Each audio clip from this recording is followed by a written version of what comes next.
Welcome to the American Association of Critical Care Nurses Voices in Nursing podcast, exploring critical care nursing through meaningful and inspiring conversations. This episode is brought to you by AACN's Clinical Scene Investigator Academy, providing the knowledge, skills, and tools to lead innovation, with information available at www.aacn.org/CSIAACN. Now, here are your hosts, AACN's Chief Clinical Officer, Vicki Good, and Clinical Practice Specialist, Andrea Schmidt.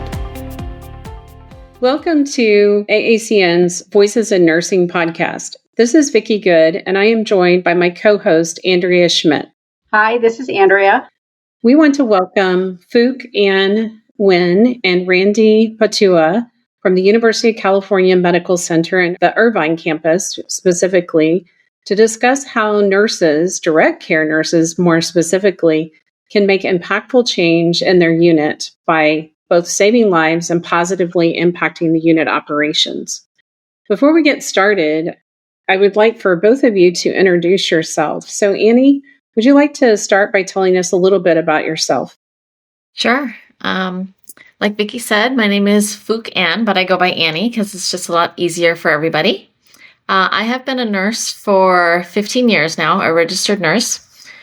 My background is mostly in surgical nursing.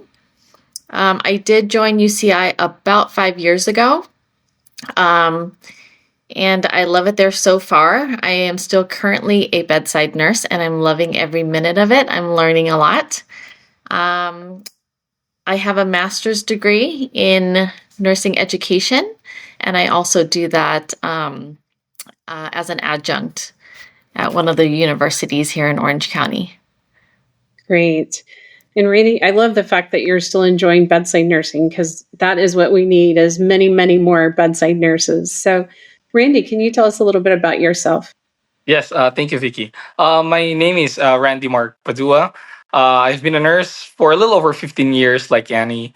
My journey started back in the Philippines, though, where I started as a clinical instructor. I taught at a nursing university back in the Philippines. I did that for 5-6 years, and then I moved here to the United States back in 2016.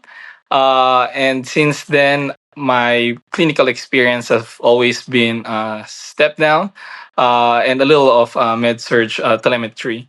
Fast forward a year after we finished the project in 2022 that we implemented, I moved to transition to management. So I've served as an assistant nurse manager and educator. And then now I cover telemetry oncology unit in one of the community networks of UCI Health in Los Alamitos. I'm also master's degree holder like Annie, but I do carry the one in leadership. And I am an advocate for professional development, which is why I took certifications through AACN.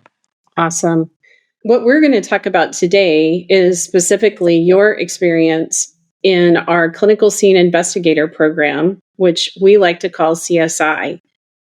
And both of you were direct care nurses during that time. And it's awesome, Randy, to hear your progression and your leadership career after that. So how would you describe your experience as direct care nurses in the CSI program, and what did that mean to you?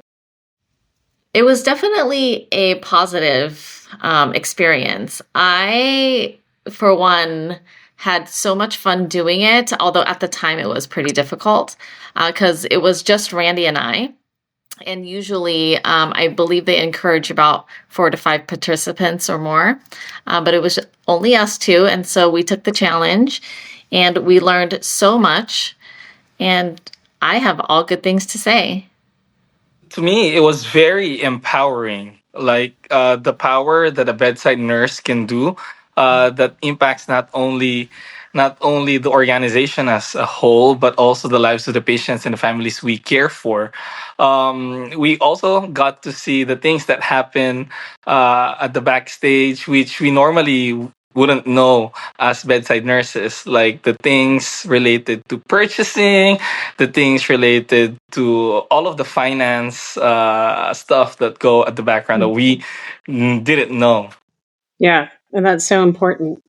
Randy, I feel like what you just said was a perfect segue into the question that I want to ask you. So, you talked about empowerment and how it empowered you as a nurse. And, you were the first to notice this concerning trend of CV surgery patients that kept returning more than 30 days after discharge.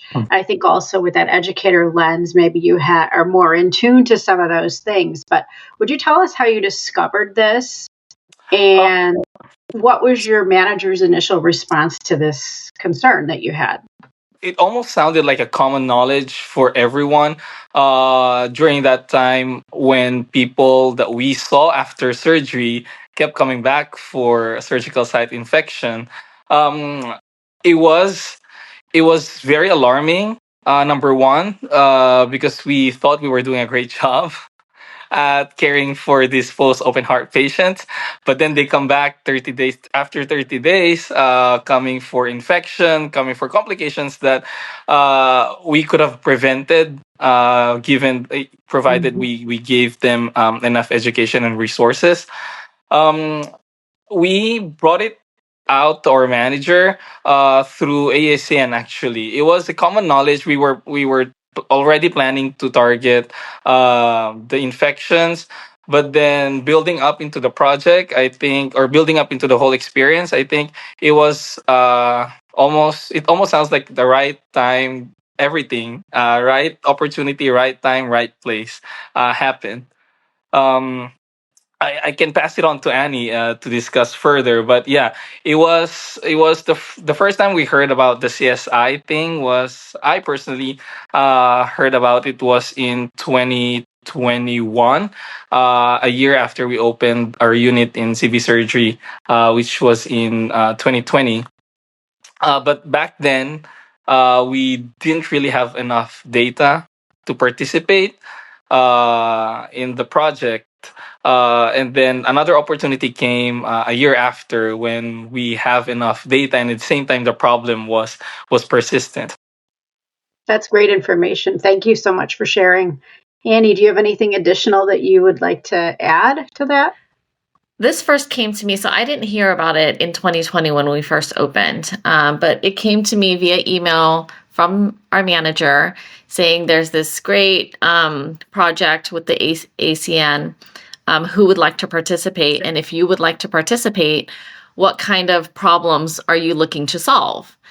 And so we both emailed back, unbeknownst to each other, but we both emailed back with, I think, several problems each. And it just turned out that surgical site infections was the ones that were in common. And that's where it all started. And surgical site infections are so incredibly, important and detrimental to our patients. So it was a great project to start on. But talk us through, what exactly did CSI do for you, and how did it prepare you to handle this change project? Because most staff nurses have no clue how to start out on that journey. And so how did this help you, and where did you start? We honestly didn't know either. We came in, we were blindfolded, we jumped off the curb, and Marianne and Debbie from the CSI program helped us. They held our hands, guided us through it all, told us each month what we needed to do, where we were supposed to be at. It is extremely structured, and it provided us a lot of guidance, and it opened our eyes to things like Randy said earlier, we just never knew existed. And through the cohort that we joined, we were funded by Edwards Life Sciences. So we were granted $1,000, which really helped us obtain swag and provide goodies for our staff nurses to kick off our project. So I'm really grateful for that opportunity. That's great. Anything, Randy, that the program taught you specifically? Well, to piggyback off of what Annie said, the fact that it was very structured, it gave a direct guide on how we should go about the whole process. Because, like Annie said, we came knowing that there's a problem, but we didn't really know, or we didn't really 100% know how to tackle it. So with the help of Debbie and Marian and the entire CSI faculty, we've been able to identify strategies, and also dealing with the working with the different cohorts, different groups that were in that division. It was the sharing of knowledge kind of helped us spark more ideas that we could have that we implemented during the whole process. Yeah, like what we would like to call true collaboration, right? Yes, Getting to exactly. learn from one Absolutely. another.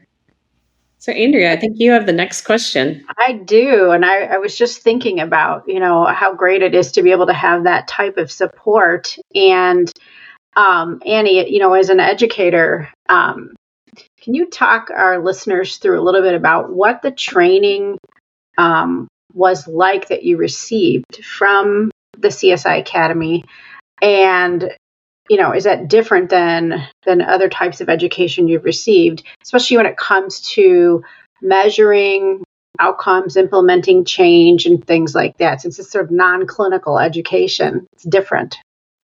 I learned so much, and like you guys know, our background. I'm sorry, is in nursing, and so we didn't know how to track numbers, and we didn't know where to go and look for data and information, and the CSI Academy really gave us insight to all of that whole process, and they say, oh, we don't know specifically where to find this information at your organization, but this is a good place to start. And they'd say, start here. And so we learned a lot. We took this information that they gave us, we went back to our organization, and most of the time, I would say it was true. Like, wherever they told us to go, information was to be found there. And so we just learned so much, and I appreciated it so much that, there was that learning experience that opened up this whole new realm for us, because in nursing you just don't deal with things like that. You have a wound, you dress it and you move on, but now we are really digging deep into the background of organizational processes, and so I learned a tremendous amount, and I'm forever grateful to Marian and Debbie for that. That's great. Randy, do you have any additional insights into that? Yes. The fact that the goal setting was very clear. In school they teach you to come up with SMART goals, but then you just end up with just listing those SMART goals and not really acting on it. But through the CSI project, it was clear not only how to structure the SMART goals, but how to attack each of the goals. The things that you want to do being within a certain number of time, how much numbers are we looking at, and most especially celebrating small wins. When we started the project, it was like, oh, we want to reach like 100% or more than 99%. But then Debbie and Marian will be like, well, realistically, this is how the numbers would look like. So that brought us back to reality. Yeah. So bridging the gap between, I guess, your vision versus Right. what's actually existing, that helped us a lot. For sure, because It that's was a reality progress. check. Yeah. It's progress, not perfection, right? Yes, Yes, you exactly, can't exactly. go from 0 to 100, like that. And So, I always like quoting Marian when we talk about numbers and being very specific and dig into the facts. She would always say, "The devil is in the details. The devil is in the details." That is very true. And I think as nurses, we're perfectionistic, right? So we want to achieve 100% every single Oh time. yes, totally. How did you go about identifying the root cause? Because infections in cardiovascular patients is very complicated. So how did Mhm. you drill down to determine what your root causes were for the problem that you had? Because I know there's many of our listeners that have a similar problem. Mhm. So the patients that were coming back from the hospital were the patients who've been out more than 30 days. So if we're talking about readmissions and infections, if they would have been admitted or readmitted within the first week or the first 2 weeks, especially within the first 72 hours after discharge, we would know that would tell us that it was something that we did in house while they're there that caused the infection. But them going without an infection for 30 days, then coming back after the 30th day or 31st day after a month, tells us that it was something that they were doing at home. And one of the things that proved that right is one of our patients came back with the surgical site infection after doing push-ups after an open heart surgery. And you would have thought that, oh, the nurses would have educated the patients and the family, but then again, we part of the process that we did was a gap analysis with our nurses. So we've tried to identify where the gaps are, and we found out that although we've been providing education to our patients, the education was either number one, inconsistent, or number two, incorrect. And not all of our staff nurses, not all of our peers were very confident with providing education to patients and their families. So that's how we kind of built the education piece around surgical site infection. And I can pass the bucket on to Annie, because we initially we were like, oh, we don't want to do another education piece. Education is gonna be uh, somehow boring, if not like deadly. We were trying to do like an interventional piece, right, Annie?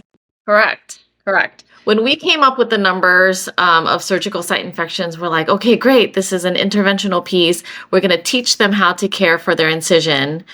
And then when it came back that it was the lack of standardized education, we really both were like, oh man, we got to put out another educational piece for our nurses. They're going to hate us. But in order to educate, before we could educate our patients, we needed to make sure that all of our nurses were on the same page and that we were teaching the same things. And so when Randy implemented the gap analysis, we really learned a lot. Some of us were teaching the right things, some of us weren't, some of us were teaching the same things, and so it was really never consistent. And so we were like, all right, we got to tackle this, but we got to start with our nurses. And so that's where we gathered information. We looked at our booklet and we were like, these are the things that we're teaching. We want to teach our patients, but we need to make sure that our nurses know about it first. So we started off the first couple weeks really just educating the nurses. Here, please take a look at this. Read this. This is the correct information. This is what we want to relay to our patients. And so that's where the first part of it came in. And then, of course, the second part was carrying this out and implementing it and teaching our patients. We actually inherited a booklet from our coach, Caitlin. She had worked on this booklet as her Clin 3 project, and she actually left and took a new position. So that booklet was kind of just like, okay, what do we do with it now? And it was kind of just there. And so we're like, let's take this booklet and let's use this as, the booklet that we're going to give to our patients. And so we really adopted it as our own and gave her all the credit, of course. Thank you, Caitlin. And then we started using this booklet to implement our teaching. And a third part that's actually in the background was we needed a good place to document it. We were documenting everywhere. In a note, in the care plan, there was just no education titles in our electronic health record to document it. And so that was actually a third piece in the background that we worked hard to get incorporated into our electronic health system. You're totally speaking my language because I have a lean patient safety background. So standardizing care is so critically important to our patients. And I think oftentimes we jump immediately to let's go educate again. And often it's not education, it's setting up that standardized process. So kudos to you all for working through that. Absolutely. It's like sometimes death by education, right? Yes. Yes. But so I'm hearing like three themes, and that was, education of the staff, education of the patients, and then changing the documentation. So my Yes. question is for you, how did you get buy-in from the staff to comply and continue it? You know, sometimes everybody does a great job when you first roll out your education and they're very compliant, and then over time, you know, sort of things slide backwards. So how did you get them to buy in and then keep it going? The initial buy-in from the staff, I think a lot of it came from management support as well. Because management, our managers and directors and educators were very supportive of the project. And then after the gap analysis, making the nurses realize, making our coworkers, our peers realize that, hey, we're we're not serving our patients right. We're providing them the service that, number one, we're not teaching them the correct thing, and we're not being consistent with the teachings we provide them. And it's like an eye opener for everyone. Like, we thought we were doing well because the culture that we've built in our we call it cardiovascular surgical unit. The culture that we've built is that we are very competitive, and we like things. We always want to be superstars like everyone. We just want to be on top of everything. But then having presented these problems, and then making them realize that, hey, we're not so good after all. It was an eye opener for everyone. Everyone just like, yes, okay, we'll be there, we're gonna support this. We also made sure that the unit leaders, the staff leaders, the frontline leaders were involved. Our charge nurses were heavily involved in the projects. They were driving it. We also had champions outside of the two of us to help us implement the projects. And with the creativity that Annie has, we were able to sustain the project, especially dipping. We had some dips during the holiday season. And I'll let Annie talk about the creativity that we tried to sustain. Don't discount yourself, Randy. You are also very creative. So at the beginning of this, I do want to mention that Randy, well, we like to entice our work family with food, right? That's like a number one winner.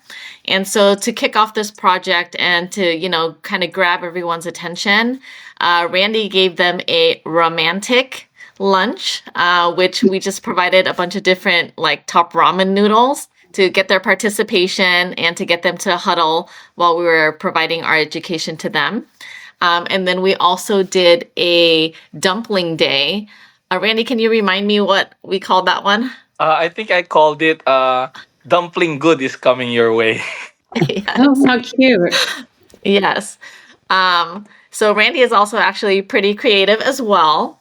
But we did hit a slump right around the holidays, and this was right around our midway point. I think it was a little before or after our midway point. And the holidays were coming up. So come January, people were like, still in a food coma from Thanksgiving. So we had to kind of lighten the mood a little bit and kind of bring this back, onto everybody's radar. And so what I did was I created this, what we call the CSI store, even until this day. And it's just basically a cart filled with little knickknacks, not very expensive. It's easy to maintain.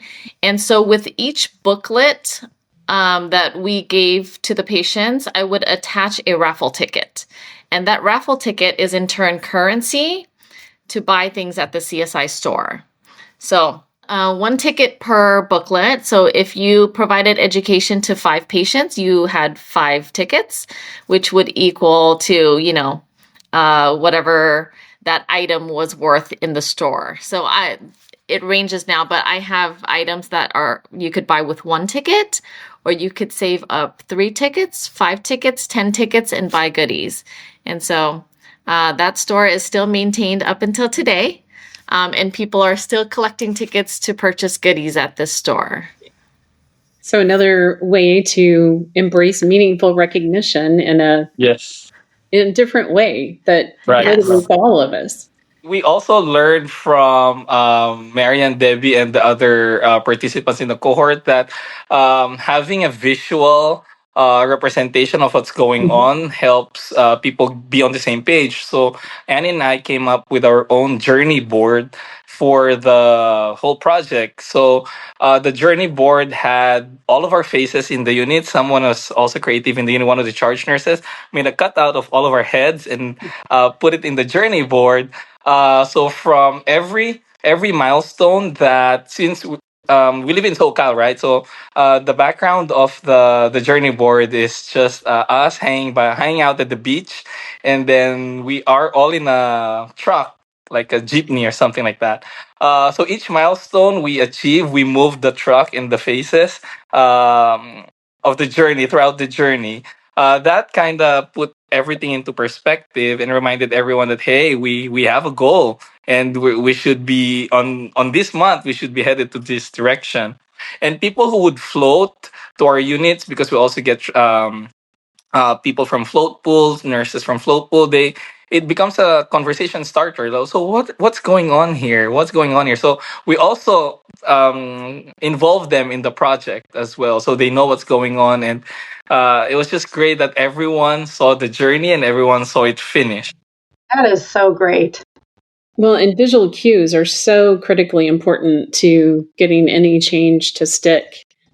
So the one thing we haven't talked about so far is what the outcomes were from this project. I've heard bits and pieces through the rumor mill about some incredible results, but I'd like for you all to share what your results are from the project. So the outcomes, well, first and foremost would be the decreased number of surgical site infections. The service line went from the worst to the best. We actually, the cardiovascular surgical line actually had the most number of surgical site infections during that quarter, which is quarter 4 of 2021. And surgical site infection costs about $28,219, something like that. So we don't always want to put a price on the value, but it's just how it is. You have to see a tangible outcome. So after the whole project, we went 0 infections for now. I think we've reached 2 or 8 quarters.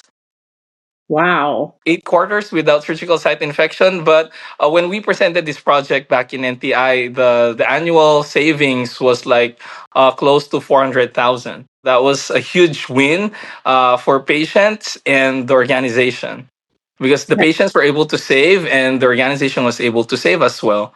The other outcome would be just like what Annie said. We were able to standardize our processes in the unit.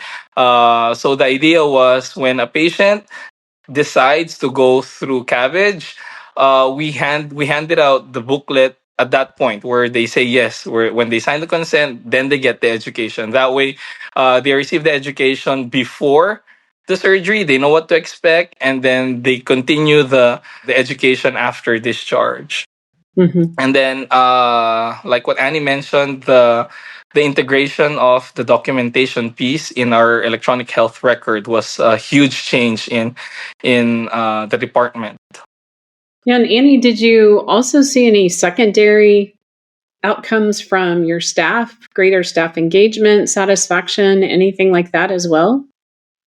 Yes, absolutely. So we would get, at first it was a little hard to get our surgical infection rates just because, we had to like ask for it. There was a delay. But pretty soon, every quarter, we would get the news from our manager. We went another quarter without an infection. And so our staff really started to get excited, like, oh my gosh, it's actually working. Like what we're doing, working so hard on is actually working. So, you're getting to see the effects of your hard work. And so it really lit up our unit as a whole, and so grateful. And just to add to Randy's, what Randy said earlier about our education titles, now we have our own category in our education section of our electronic health record, and our documentation is on point. It really helped us because repetition is key when it comes to education, right? We want to kind of just repeat it until they finally can, know what we're talking about. And so the education titles breaks up, I think, into 11 different key topics. And it allows us to go back. So let's just say the previous shift taught the patient about medication, sternal precautions, and using the incentive spirometer. So the next shift, I'll come on and I'll look at it. Okay, this has already been, covered by the night shift nurse. Let me talk about these 3 different things. And then when we've covered all the topics, we can go back and repeat things.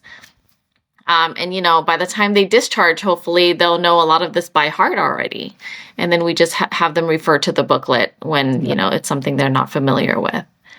And to add to that, I think the project also built true collaboration amongst not just the nurses, but also with occupational therapists and our PAs, because the booklet was used not just by us, but by them when they were teaching the patients. Right. It was like the Bible, so to speak, of the unit, where everyone was on the same page, everyone utilized the book, and we got support from the PAs and surgeons as well. So far, I think you all have touched on at least 4 of our elements of a healthy work environment in just trying to improve surgical site infections. So it also shows how important improving your work environment is for not only us as nurses, but also for patients. So, Exactly. Absolutely. Andrea. Yeah, that is just such a great story. And did the readmission rate also go down? 0 SSIs for 8 quarters now, I believe. 8 quarters. That's amazing. Yes. So as we bring our time together to a close, I'm curious what your takeaways from doing this change project are. And is there any advice that you would have for other nurses that are considering implementing change in their units?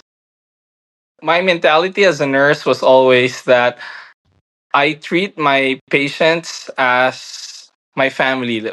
That's my mom, that's my brother, that's my dad. I would want them to get the best care, and I would want to go home and sleep knowing that a group of competent nurses is taking care for my family member.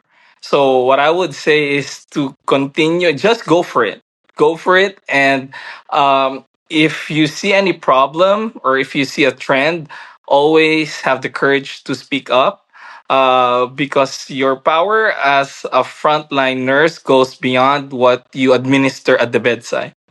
It goes beyond. It goes beyond the pill that you give. It goes beyond putting a stethoscope on the chest of the patient. And also, I would say be very proactive with growing yourself, because I have been very active with AACN myself, being a volunteer, and that's how I've learned about all of these opportunities with AACN. I've been an active volunteer with them, so I was given the chance to participate. That's amazing. Annie, how about you? The way I look at it is we have so much power when it comes to teaching, and some of us don't even realize it. We do it every day, whether it's like, oh, this is a stool softener. Do you know what it's for? To teaching about how to prevent infections or how to improve their life, even after surgery, right? We want you to be able to get the most out of this. We want you to heal properly so you can get back to your own life, because this is just a little speed bump in your life. And I don't think people realize that. So I have learned so much from this, and it has really empowered me as a nurse to go above and beyond for my patient and for myself. So I think that, when you have the opportunity to speak up, and you know better than anyone else because you're out there working this every single day. So you know how we can improve this. We don't have to wait for things to come down from leadership and management to tell us how to do it. We know how to do it. And so we should speak up and empower ourselves, and create these better outcomes for our patients. And we are the best person that knows how to do it. And I've learned that when you want buy-in from the C-suites, you just show them a dollar sign. If I do this and it saves you this much, they're going to do it. They're going to be like, this is great. All right, I'm in. And so I'm always like, if you guys have issues and you guys want to come and you guys have or think a resolution to this, let's speak up. Let's do it. And just our project alone has created this domino effect. And other units now are starting to implement how to prevent surgical site infections for craniotomies for their ENT patients, and then now for our thoracic patients as well. So it's spreading like wildfire. So incredible. I mean, and I often say, if we want to make change, we have to get the bedside nurse involved, because the bedside nurse knows how to make these changes. So Annie and Randy, I just want to thank you for giving us the gift of your time and the gift of your story and your journey. And, also thank you from your patients, because this is a huge, issue for patient safety as well, and has a direct impact on their lives. So thank you so much for your work. Thank you, Vicki, and thank you, Andrea, for having us on. It's been a pleasure. And thank you, Randy, for your hard work. No, thank you, everyone. Thank you, Vicki. Thank you, Andrea. Thank you to the whole AACN team for giving us this opportunity to share and hopefully influence and inspire others to do changes as well. And thank you, Annie. Always love working with you. So Annie and Randy, thank you so much again for your gift of time during this podcast. It's amazing the work that you did, not only for your nursing staff, but as well for your patients. So we just want to thank you from the bottom of our heart for spending time with us. And to our listeners, we want to remind you that you can join us and find us on any of your streaming platforms for podcasts, as well as we would love to hear your feedback on this episode and any other future episodes that you might like to see. You can send us feedback at podcasts@aacn.org. So that's podcast, podcasts @aacn.org. Thank you again for listening. Thank you for listening to the American Association of Critical Care Nurses Voices in Nursing podcast, proudly sponsored by AACN's Clinical Scene Investigator Academy, providing the knowledge, skills, and tools to lead innovation, with information available at www.aacn.org/CSIAACN.